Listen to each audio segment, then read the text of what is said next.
Praise the Lord. The best wishes to you and your family members in the name of God. దేవుని నామమునకు మహిమ కలుగును గాక. దేవుని నామం పేరిట నీకును నీ కుటుంబ సభ్యులకును శుభాభివందనములు. ఈరోజు దేవుని వాగ్దానము. Today God's promise. ఆయన వెలుగులోనున్న ప్రకారము మనమును వెలుగులో నడిచిన ఎడల మనము అన్యోన్య సహవాసము గలవారమై ఉండుము. 1 యోహాను రాసిన పత్రిక 1వ అధ్యాయం 7వ వచనం. If we walk in the light, let us in the light, let us be convenient. The book of 1 John chapter 1 verses 7.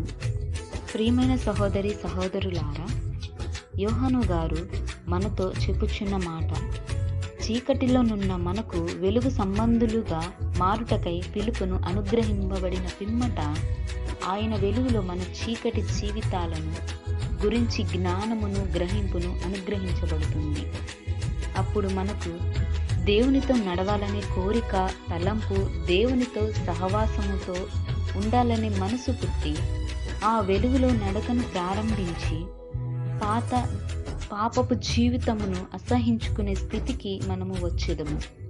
అనుభవపూర్వకముగా చెప్పాలంటే మనకు దేవుడు ఏమి ఇచ్చినా ఇవ్వకపోయినా నిత్య జీవమునకు వారసులుగా మారుటకై దేవునిని అంగీకరించి అనుసరించి ముందుకు నడవాలి. ఎల్లకాలము దేవుడు మనలను విడనాడడు. మనకు ఏ సమయంలో ఏది ఇవ్వాలో అది ఇచ్చుటలో సమర్థుడు. కావున మనము కూడా దేవుని యందు అన్యోన్య సహవాసముగా కలిగి ఉండి అట్టి ఆత్మీయ విశ్వాసమునందు మనము కలిగి ఉండుట చేత దేవుని వెలుగులోనికి నడవబడతాం.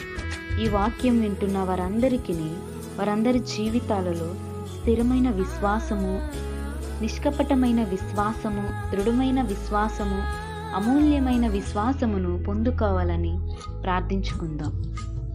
ప్రార్థన. మహాపరిశుద్ధుడైన మా ప్రియ పరలోకపు తండ్రి, నీ శ్రేష్టమైన ఘనమైన నామమునకు స్తోత్రములు. ప్రభువా, ఈ వాక్యం ద్వారా మా అందరితో మాట్లాడినందుకు వందనములు. మా అందరి జీవితాలలో మీ యందు భయము భక్తి కలిగి ఉండే వారముగా చేయండి. ఈ చీకటి జీవితాలలో ఉన్న మమ్ములను నీ వెలుగులోనికి నడిపింపమని, అట్టి కృపాక్షేమములు మాకు దయచేయమని నజరేయుడైన యేసుక్రీస్తు అతి పరిశుద్ధ నామమున ప్రార్థించి వేడుకొనుచున్నాము తండ్రి. ఆమేన్.